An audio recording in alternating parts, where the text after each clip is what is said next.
Let's start off with one of the most important ones, and actually the place that you should be starting off when it comes to restrictions, because this dictates almost everything else. Zoning restrictions limit how you can use a property or piece of land today, and also how you can use them in the future and what is built on those pieces of land in the future.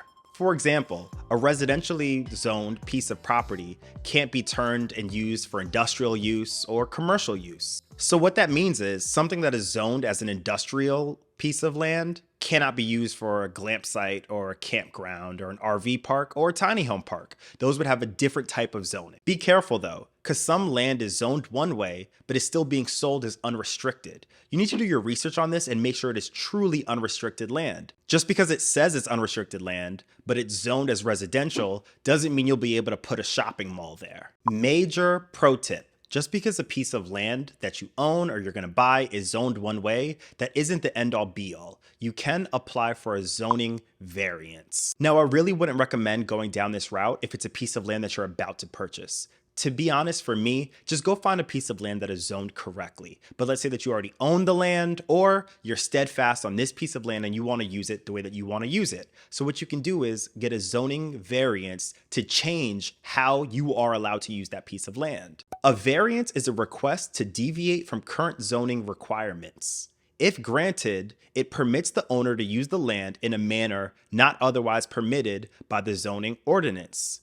It is not a change in the zoning law. Instead, it is a specific waiver of requirements of the zoning ordinance.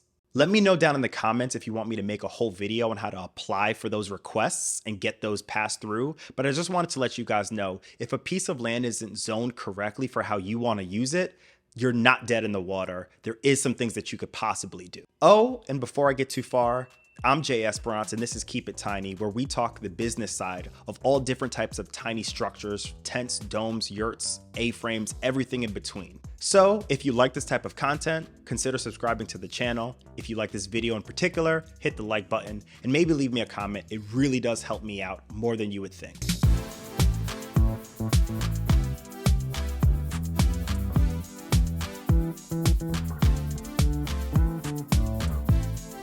Now, deed restrictions is right underneath the zoning in terms of how important it is, because it limits the types of structures you're allowed to put on your piece of land. Most people watching my channel want to build really fun things, those items that are in the gray area in terms of zoning, permitting, and deeds. So this one is the one you really want to double check and spend some time on. Deed restrictions also can sometimes limit where you're allowed to place whatever structure you are building on your piece of land. So the exact location of where it's going to be on the entire piece of land that you own.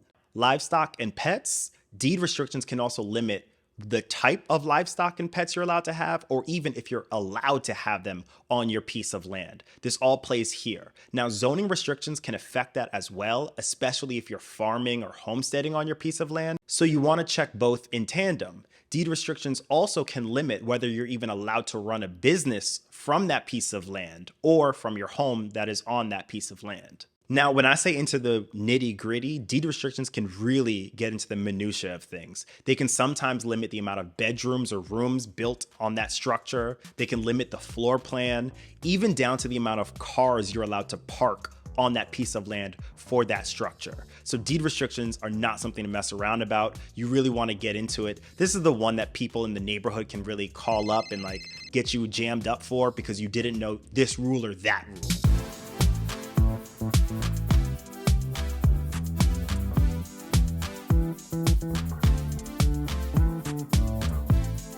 Now, there's city and municipality restrictions. I really wanted to touch on this one, even though you're much less likely to deal with this type of restriction than all of the other ones. They can cover some of the things that are left out from the zoning restrictions, and they even can go down by different parts of a city or a town. So let's say the north side is allowed to do X, but on the south side, you're not allowed to do that. For example, in Colorado City, Colorado, municipality requires at least 1 acre to have septic installed on your property. But elsewhere, not too far away, you are allowed to have a septic installed if you have less than 1 acre. So it really goes down to where exactly in the town your specific parcel or piece of land is. And on top of that, what specific problems do they deal with in that region? That's where these restrictions come into play.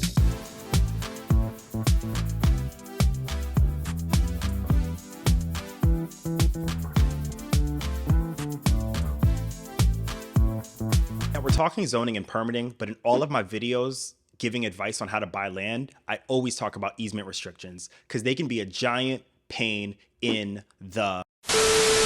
Easement restrictions can be very tricky because you normally can't see them. They really cover any of the property features. So I'm talking things like utility lines, access or sidewalks, driveway placement, all of the things that really make your piece of land usable, like the features and the utilities. That's where easement restrictions really come into play. Easement restrictions even give others, like city workers or neighboring property owners, a right to access a part of your property for a specific use.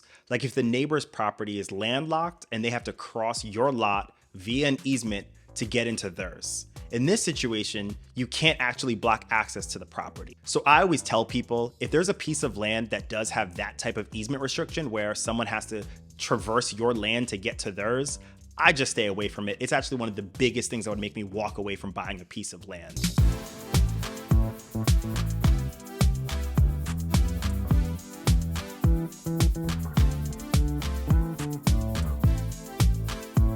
Now, lastly, we have HOA or POA restrictions. So these restrictions sometimes can be the same thing as deed restrictions. They're the ones that cover what color your mailbox is, how tall your fence is allowed to be, what color your fence is, how many cars you're allowed to park, how you actually use your home or piece of land.